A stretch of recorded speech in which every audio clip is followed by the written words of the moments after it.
Nesse bloco aqui, nós vamos falar de algumas ações judiciais, né?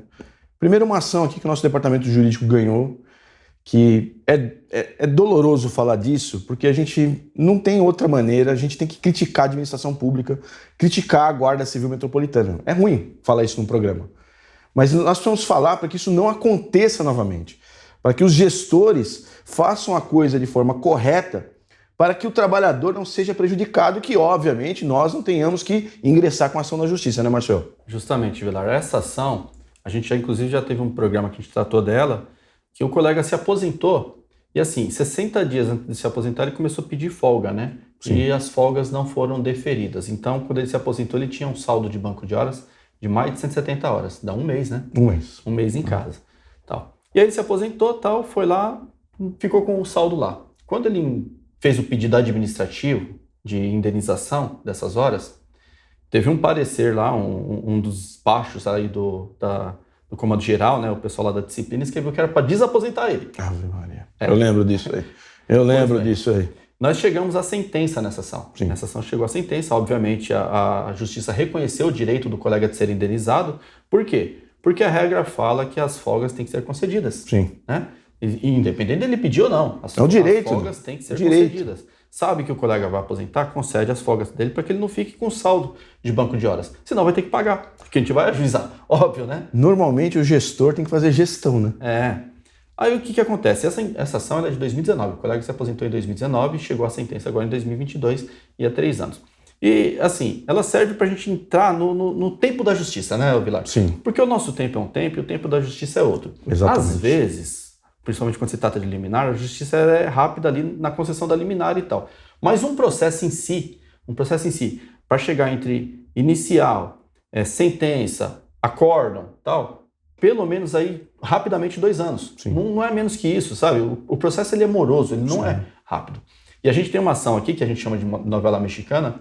Teve um colega até que se ofendeu falando assim, pô, não fala de novela mexicana, mas assim, a ação... A gente brinca com novela mexicana que ela tem... Vamos mudar, que é Dallas, então. Que é uma novela americana.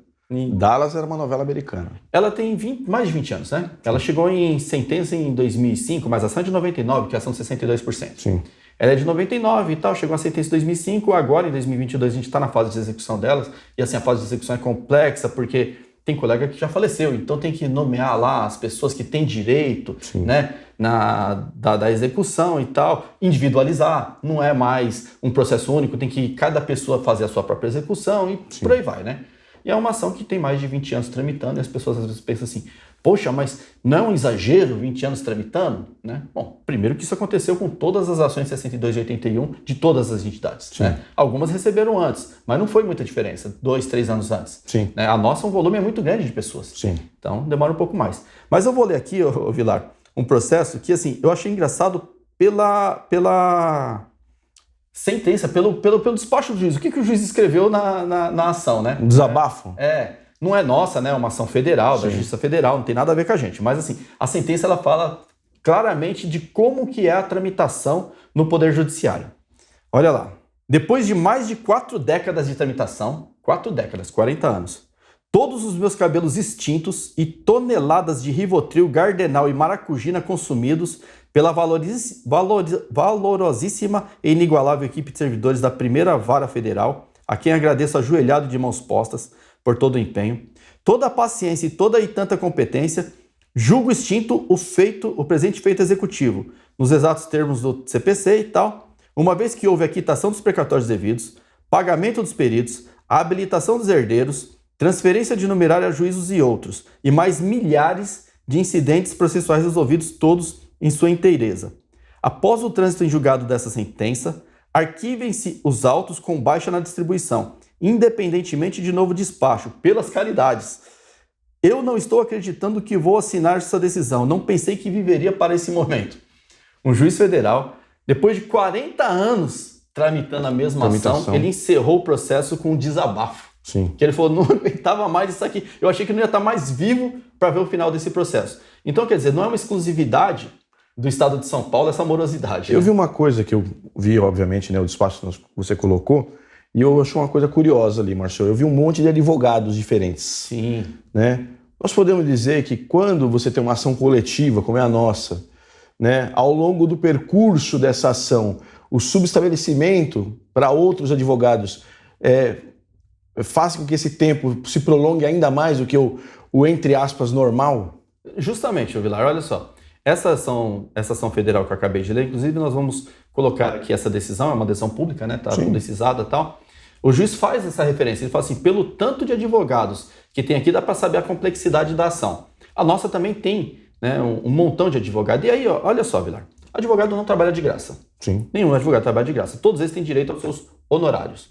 Cada vez que é nomeado um novo advogado naquela ação específica, ele faz parte ele faz direito ali a uma parte dos honorários, né? E a discussão de quem vai ganhar uma parcela maior ou menor dos honorários é nos autos, é nos próprios autos, né? Então significa dizer que, por exemplo, a gente tem lá 30 colegas que nomearam novos advogados e colocou esses 30 advogados na ação, esses 30 advogados vão discutir nos autos os honorários dele. Sim. Isso significa demandar mais tempo também para a ação, né? Com certeza. O objetivo desse bloco é dizer assim, a justiça, ela realmente, ela nos socorre quando a gente precisa, Sim. entendeu? Mas não tem a expectativa que isso seja imediato, né? Com exceção de concessão de liminar, né? Remédio jurídico, Isso. né? Que é aquela coisa imediata, Que né? enfim. Um caso assim que é extremamente necessário que o juízo atenda ali na hora, né? Então, Sim. esses casos aí sai lá o pedido de liminar, né? Então, Sim. isso aí sai. Agora, um processo comum para chegar à sentença, depois chegar a acórdão, não espere que ele seja rápido, porque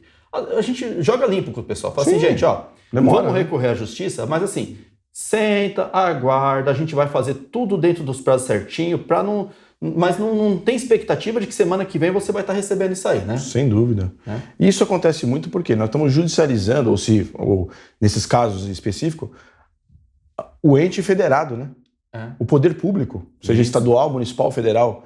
Né? Então, os recursos são Exato. infinitos, vamos dizer assim. E em dobro, né? Praticamente, né? E em dobro. Todos os recursos da administração pública são dobrados. Então, exatamente. Assim, primeiro, o oponente é gigante, né? Um corpo jurídico muito competente, os procuradores do município são muito bons, né?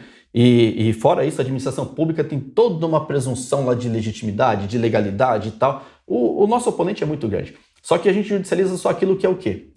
Descumprimento de norma, que nem esse, por exemplo, do colega aí que recebeu essa indenização, foi porque descumpriram a portaria 61. O juiz escreve lá, a portaria 61 foi descumprida. Sim. Né? Era obrigação do gestor ter cumprido a portaria 61. Exato. Descumpriu, agora vai ter que indenizar. Obviamente, quem vai indenizar o colega é a prefeitura do município de São Paulo. Sim. Se a prefeitura depois quiser entrar com uma ação de regresso e tal, contra o servidor, pode fazer também, né? Mas nesse primeiro momento é a prefeitura. Exato.